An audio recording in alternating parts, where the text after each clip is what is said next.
छोरी के तू बहारा पियऊ ना जा। हमारा के छोरी के तू बहारा पियऊ ना जा। ऑपरेशन करा दो राजा रोजे मारत रही माजा। ऑपरेशन करा दो राजा रोजे मारत रही माजा।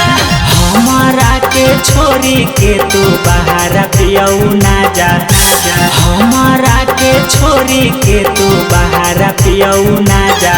ऑपरेशन करा दो राजा रोजे मारत रही माजा।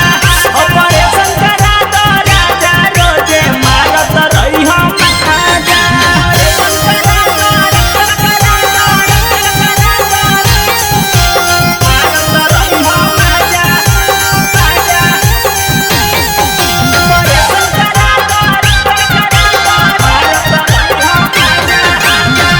जे प्यार करब परमानेंट हो फिर उसे हो जाए हम प्रेग्नेंट हो। तोरे कारण भइल दू जोड़ा लइका कुछ दिन खातिर हो जाता नी माइका। ए राजा ऐसे जे प्यार करब परमानेंट हो फिर उसे हो जाए हम प्रेग्नेंट हो। तोरे कारण भइल दू जोड़ा लइका कुछ दिन खातिर हो जाता नी माइका।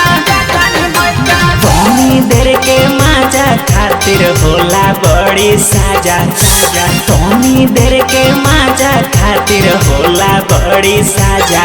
ऑपरेशन करा दो राजा रोजे मारत रही माजा। ऑपरेशन करा दो राजा रोजे मारत रही माजा।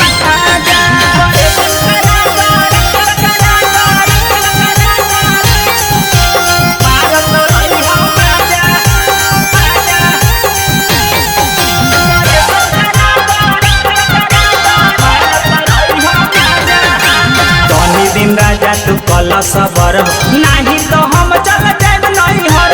तनिको ना तू बरदास करेल हमर जवानी तू नाश करेल। राजा तनी दिन राजा तू कल सबर नहीं तो हम चल जाब नहीं हर। तनिको ना तू बरदास करेल हमर जवानी तू नाश करेल। बिन प्रेमी सैया लगे से हमारा जा मन टुसबे बरबा धरे न मेहरी के अपना पाजा। ऑपरेशन करा दो राजा रोजे मारत रही माजा। ऑपरेशन करा दो राजा रोजे मारत रही माजा। Saraswati recording studio, Fatehpur Vaishali.